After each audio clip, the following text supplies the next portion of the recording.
students, welcome back to the channel Diksha Karnataka. So today we are with the part 2 of KCET 2024 previous year paper solutions, where we'll be discussing from question number 31 to question number 60. So I want all of you to solve these questions by your own and check where do you stand, what is your level of preparation for 2025 KCET examination. Okay, so yes, let's see the first question now here. Okay, one more thing, the question paper PDF will be available in the WhatsApp channel, and the link of the WhatsApp channel will be there in the description section of this video. So please join the WhatsApp channel, download the question paper and start solving. So now let's get started with the first question here. A haloalkane undergoes SN1 and SN2 reaction depending on, okay, so now what is the factor that depends your SN1 and SN2? That is your solvent used in the reaction. So you might be knowing this, that for protic solvent, okay, if it is a protic solvent, we used like SN1 mechanism is followed, and for aprotic solvent SN2 mechanism is followed, right? So the correct answer for this question is option number A. Now coming to question number 32. 2,2-methyl propane can be expressed by Wood's, can be prepared by Wood's reaction.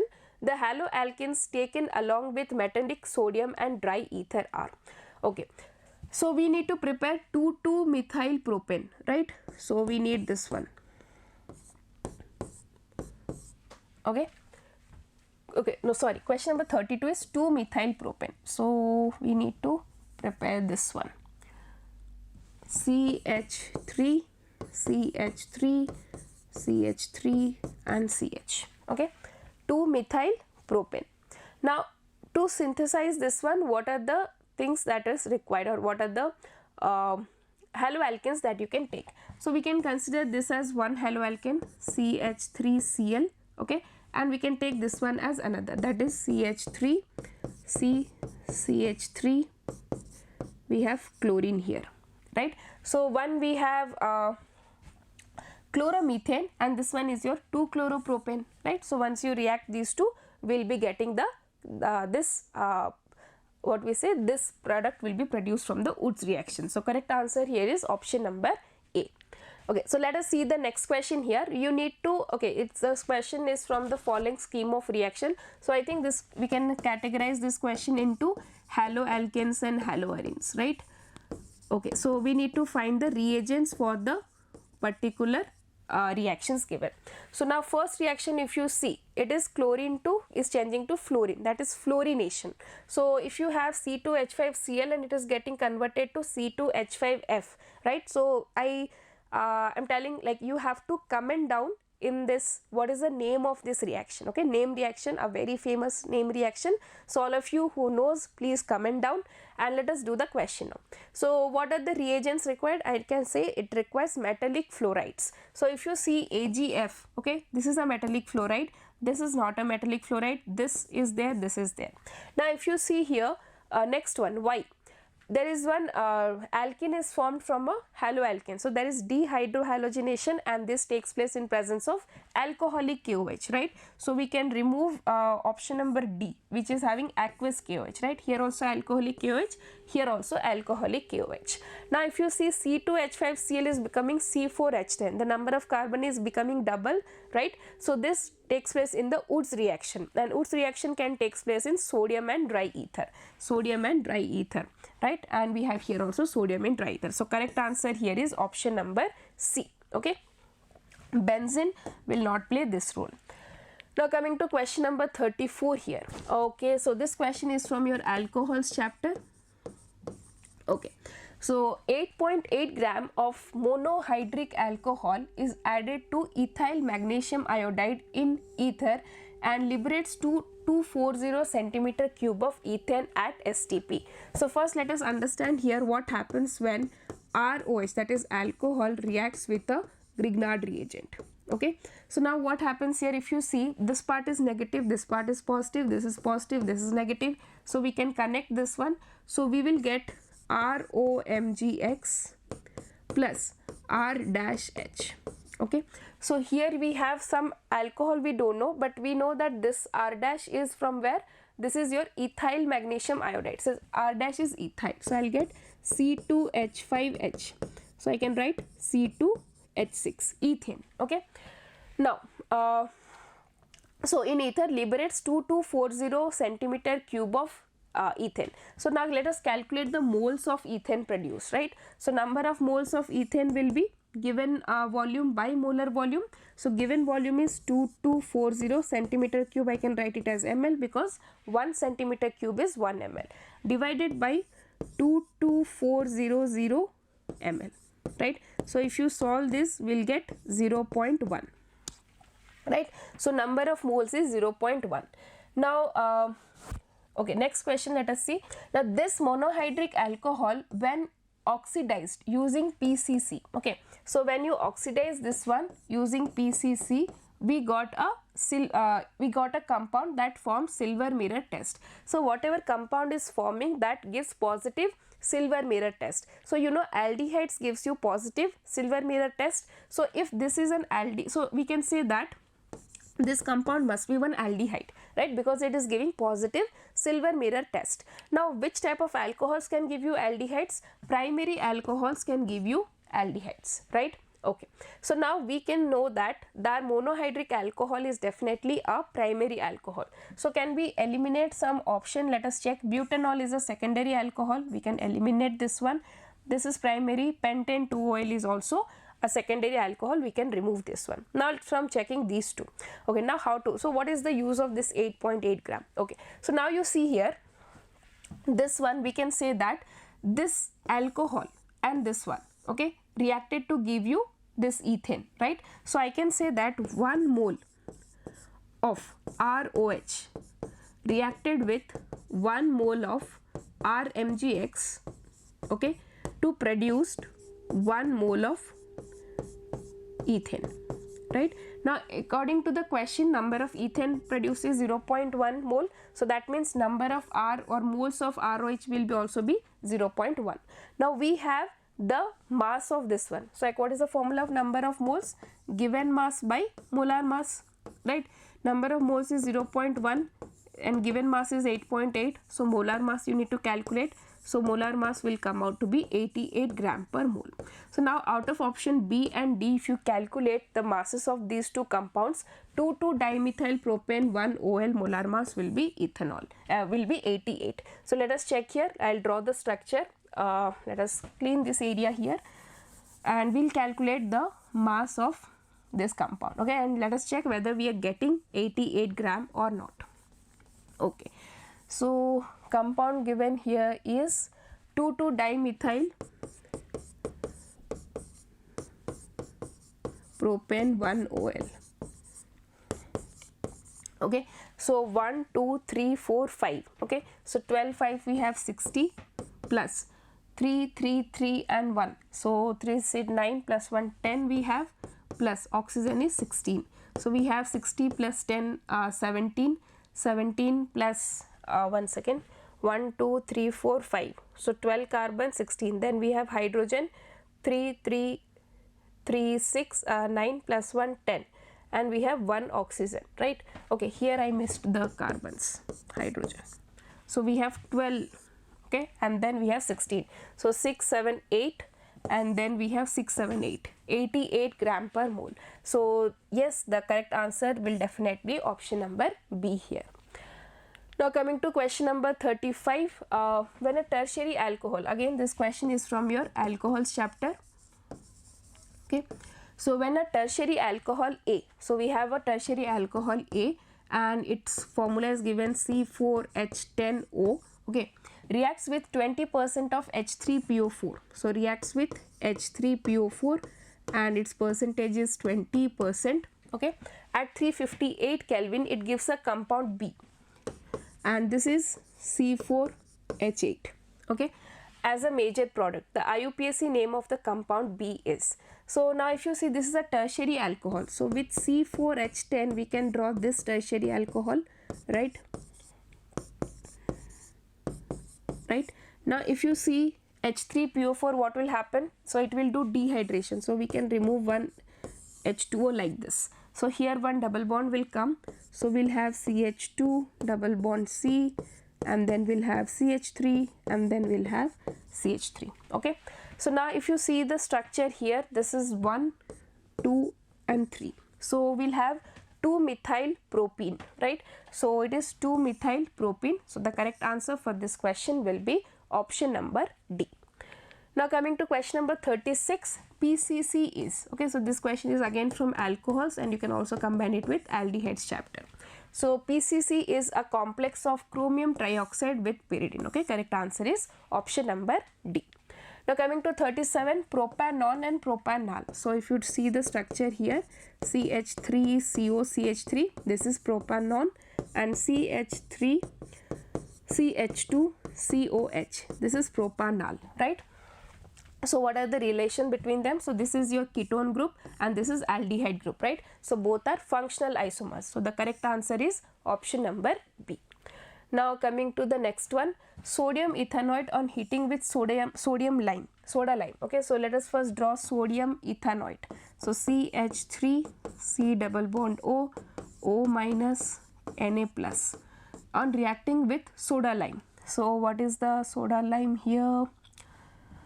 Okay, reacting it with soda lime gives X. And now if you do this one with electrolysis, okay, and electrolysis will give you Y. Okay, so now X and Y respectively are. So now if you see soda lime, what does it do? It does decarboxylation. Okay, now due to decarboxylation, what will happen? This part will go and this one will form CH4, methane. Okay, now electrolysis, in this case what will happen? This will form a CH3 radical and it will combine with another CH3 radical to give you C2H6, that is ethane. So X is your methane and Y is ethane. So methane and ethane. So correct answer is option number A. Okay. Now coming to next one, question number 39, butane on reaction with dilute H2SO4. So this question is from your aldehydes chapter. Okay, aldehydes, ketones and carboxylic acid. So you have butane. Okay, so we have butane, CH3, CH2, C triple bond, CH. Okay, on reaction with dilute H2SO4 in presence of Hg2 plus. So we have Hg2 plus and H plus.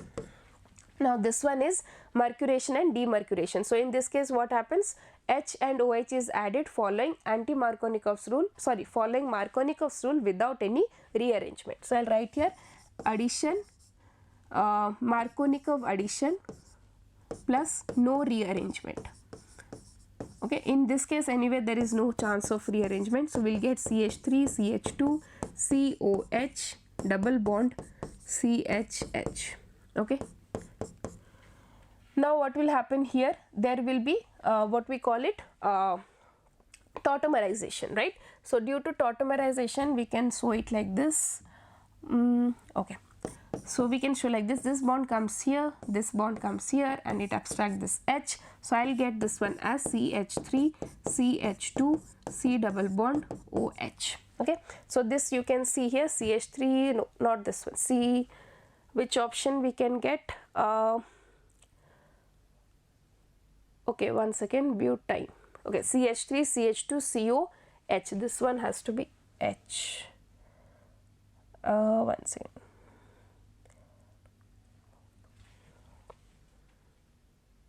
Okay, I did wrong. CH3, CH3, CO, CH3. Okay, so the correct answer for this question is option number A. Now coming to next question here, 40. Okay, so now we have reached to biomolecules chapter. Okay, biologically active adrenaline and ephedrine used to increase the blood pressure contain. So sorry, this is also biomolecules and you can also consider it in amines chapter. So they contain secondary prime amino groups. Okay, question number 40. So the correct answer here will be option number B. Okay, now coming to next one, 41. So we have aniline. So aniline, you know this structure, NH2. Okay, when you react with NaNO2HCl, so this gets converted to benzene diazonium chloride, N2 plus and Cl minus, and then when you treat with phenol, so when you treat it with phenol, this gives you a coupling reaction. Okay, very important reaction. So in this coupling reaction we will get this compound.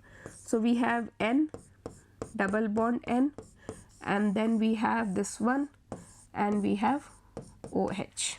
Okay, so here we'll get para-hydroxyazobenzene, that is option number C. Now coming to question number 42. The female sex hormone which is responsible for the development of secondary female characters and participates in the control of menstrual cycle.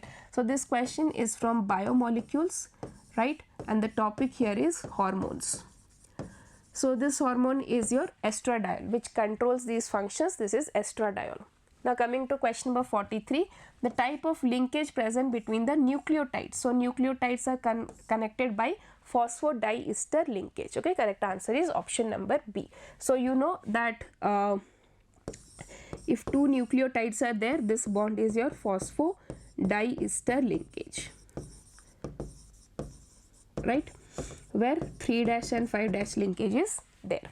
Now coming to question number 44, alpha D glucose and beta D glucose are.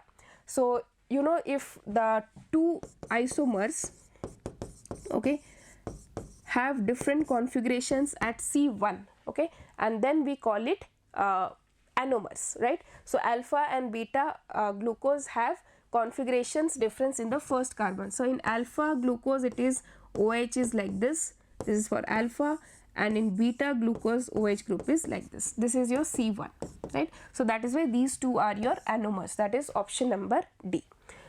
Now coming to question number 45, which of the following set of polymers are used as fibers? So this question is from your polymers chapter, again which is your deleted portion, but I'll be telling you the answer. Which can be used as fibers are pteryline and orlone. So the correct answer for this is question option number C, that is 3 and 4. Now coming to 46, the biodegradable polymer obtained by polymerization of glycine and aminocaproic acid. So this is again from the chapter polymers, which is your deleted portion. So the correct answer here is nylon 2 nylon 6. Okay, 46 answer here is option number C. Now coming to the next question, the compound here. So this compound answer was this is also from your deleted portion, okay, and the correct answer, like none of these options are absolutely correct. So this question was will not be counted, or it was because it was in the deleted portion, this question was not evaluated. Even if evaluated, the options are also not correct for this question. Okay, so this question we can leave. Now coming to 48, which one of the following is cationic detergent? Okay, so again this question is from your deleted portion. Cationic detergent is your cetyl trimethyl ammonium bromide. Correct answer is option number A. Okay, next one, for which one of the following the composition is uniform throughout? Okay, so this question we can consider in the solutions chapter also. So yes, we'll get a uniform composition in sand and water, no case. Grains and pulses also will not get, oil and water also will not get. Solution of sugar, dilute aqueous solution of sugar is a uniform mixture. Answer is option number D here. Now coming to 50 question, the energy associated with the first orbit of helium. So we have come to PU1 chapter, that is structure of atom, right? So if you know, energy of any orbital formula is what? Minus 2.18 into 10 to the power of minus 18 z square by n square, right, joules. Now for helium atom, Z is 4, right, hydrogen helium, and for this one n is your first orbit, so n value is 1. So I can write minus 2.18 into 10 to the power of minus 18, Z square is 2 square, that is 4 into 1, 4 by 1. So if you solve this, we'll get 8.72 something into 10 to the power of minus 18. So correct answer here is option number B. Now coming to question number 51, a metalloid is, okay, so this question is again from your periodic table, right, classification of elements.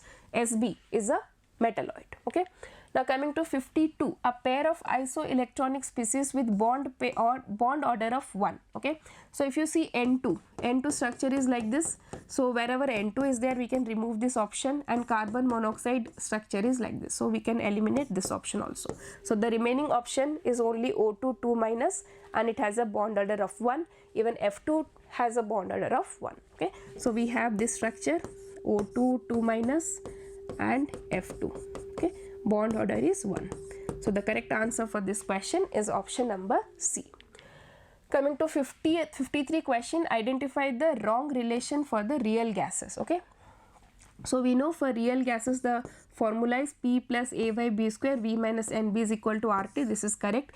The ideal pressure is real pressure plus AN square by V square. That is why this term comes. This is also correct. And the real volume is ideal volume minus NB. So this is also correct. So this statement is your wrong statement or wrong equation. So the correct answer for this question is option number A. Okay. B, C, D are the correct equations. We need to find the incorrect equation. So option number A is the correct answer. Now coming to question number 54. From the diagram, delta H of the reaction is given H1, H2, delta H for C to A we need to find. Okay. So this question is from thermodynamics. Okay. Now if you see A plus A will give you 2B, right? This delta H value is plus 10 joules. Now you have 2B will give you C. Here delta H value is 25 joules.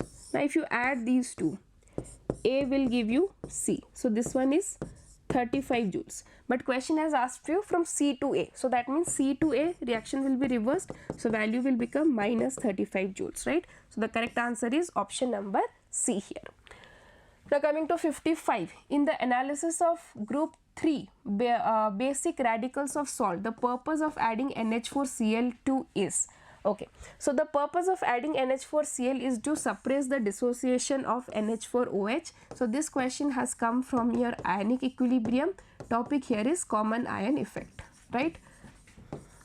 So now what happens here? See, now if NH4OH is dissociating, okay, NH4OH is dissociating NH4 plus and OH minus. Now if you add NH4Cl, then what will happen? We'll get NH4 plus and Cl minus. Now due to the increase in concentration of NH4 plus, right, this reaction will think what? That NH4 plus concentration has increased. So according to Lee-Chatterley principle, what will happen? Reaction will move in backward direction. So NH4OH dissociation will suppress, right? So that is why NH4Cl is added. Now coming to question number 56. So again this question is also from your ionic equilibrium. The topic here is solubility product. Okay, let us see the next question. The solubility product of CaC2O4 at a given temperature in pure water is given to you. Solubility is asked. Okay, so if we have CaC2O4, then how will it dissociate? Ca2 plus plus C2O4 2 minus. This is S and this is S. So we have KSP as S square, right? So now this KSP value is what given to you? 4 into 10 to the power of minus 9, right? This is S square. So what will I get? S value will be equal to root over of 4 into 10 to the power of minus 19. Okay, oh sorry, not 19, this is 9. Okay, so now what happened? You might be very fast and you might think 2 will come because square root of 4 is there, but you have to be little careful about this power also, right? So now if I can write this one, I can write it as 40 into, right, 10 to the power of minus 10. We can write it like this. So now if you see the square root of this one I'll get 10 to the power of minus 5, and this one some 6 point something will get 6.3 according to the options. So the correct answer here is option number A. Here's the majority of chance that you will do mistake in this 2, but you can get it answer 2 by seeing this 4. Okay, but you have to be considered about the power of 10 also. So correct answer here is option number A. Now coming to 57th question. In the reaction between moist SO2 and acidified permanganate solution, okay, so you have MnO. So this is again, this reaction is there in your D and F block also. Okay, important compound. So MnO4 minus is reacting with SO2. Okay, then what will happen? So you might be knowing that MnO4 minus is a very good oxidizing agent, right? So itself what it will undergo? Reduction. MnO4 charge is plus 7, so definitely it will go reduction. So MnO4 minus is reduced, this is correct. MnO4 minus is oxidized, this is wrong. MnO4 reduced, this can be the answer. MnO4 is oxidized, this is also wrong. So now we have statement A and statement C. Okay, now if MnO4 is reduced, then SO2 will be oxidized, right? If SO2 is oxidized, its oxidation number will increase. So here sulfur oxidation state is +4. Now SO2 is oxidized to SO3 2-. So if you see here, SO3 2-, sulfur oxidation state is also +4, right? From +4 to +4 there is no oxidation. So yes, we can cancel this option also, right? So correct answer for this question will be option number A. SO2 is oxidized to SO4 2-. Here it is +4 and here it is +6. Okay. Now coming to question number 58. Which of the following properties is generally not applicable to ionic hydrides? So if you see here, ionic hydrides have a very strong force of attraction between them. Intermolecular forces are very strong, so they are not volatile. Okay, so volatility is not found in ionic hydrides. Okay. Now coming to question number 59. So this is from your chemical bonding. Okay, types of bond we can know, like, okay, next question, which one of the following nitrate ion will decompose to give NO2 on heating? Okay, so this is again from your P block. So you know that lithium nitrate will decompose to give you NO2, others will give you N2, right? So the correct answer for this question is option number D. Now coming to 60th question, the last question, which of the following hydrides cannot be hydrolyzed? So yes, the answer for this one is A, again P block chapter. So why CCl4 cannot be hydrolyzed? This is due to the absence of d orbitals, right? Due to the absence of d orbitals. So that is why water cannot pour its lone pair in the d orbitals, in the vacant d orbitals, and hydrolysis cannot take place. Okay.